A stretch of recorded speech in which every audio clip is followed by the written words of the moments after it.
Hey guys, how's it going? I'm Financially Brodie. In this video, I will teach you guys how beneficial is a personal gym actually. I feel like this question is very important because especially now, considering the time we live in, a whole bunch of people, practically half the population, has bought a home gym in the past 6 months. First, let's start with the basics. What defines a home gym?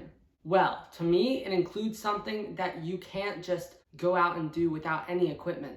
So to me, that knocks out things such as treadmills, as you need to go out and buy a machine that instead you can just go out and run around your neighborhood or run around a park and get a similar experience, if not the same exact, depending on the weather. Or if worse comes to worse, you could just jog in place and call that your own treadmill.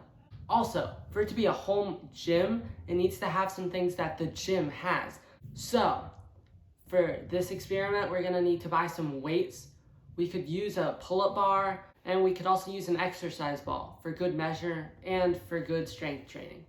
Once I got everything I figured we would need to call it a home gym, I started looking on the internet for some of the cheapest things, which was actually quite difficult, as everything that was super cheap was either sold out or it was looking very bad and sketchy. So I feel like some people just wouldn't buy that in general. So I decided not to buy it, also known as just looking up the price.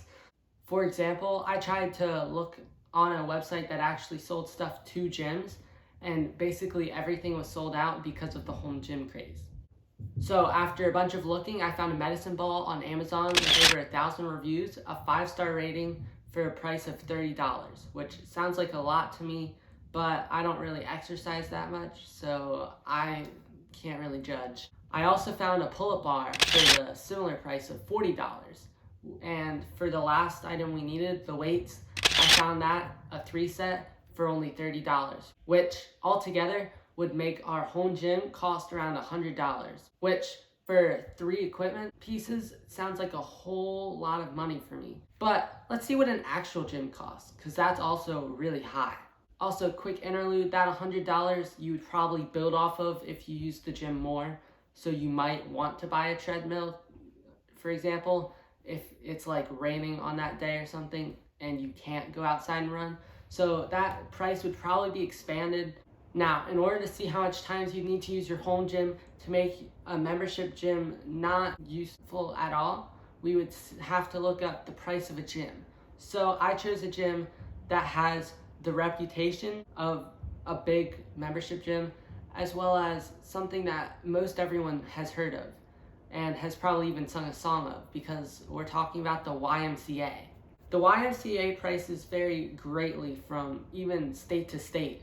So I just decided to stick with New York City, and so I chose a random location in New York City, and I found the price of the YMCA membership was $0 to get into the program, and then $55 a month.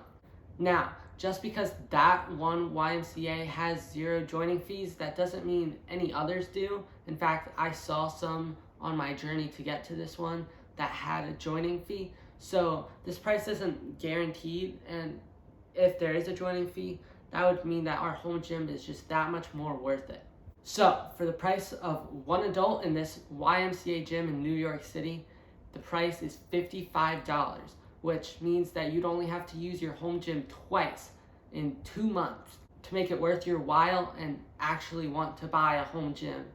The problem is you don't get a trainer like some gyms offer for a little extra money. You'll have to train yourself, but that isn't a problem in this day and age with all the technology we have access to. And also, you'd have to buy your own equipment, which can get very pricey. So I guess depending on what exercise you want to do, it might be more worth it to go there for a few months, but in the long run, it's definitely more worth it to get a home gym. Also, a downside of home gyms are that it's at home, and so you might not feel like exercising if you're in the same spot where you can just watch TV on the couch or sleep in a bed. Because if you go out to the gym, you're not going to just turn around after 2 minutes and say, all right, I'm done. But in a home gym, you might just do that, as you have no incentive to keep doing it besides your own personal will. While at an actual membership gym, you'd have the incentive of wasting your time because you've already driven all the way there. Even though anything to do with the gym, home or otherwise, is expensive, you know what isn't expensive? The like button, the subscribe button, and commenting down below. Those are all free, and it really helps me out a lot. So I'd appreciate it greatly if you guys did that. I hope you enjoyed this video. New video next Sunday. Thanks for watching the video.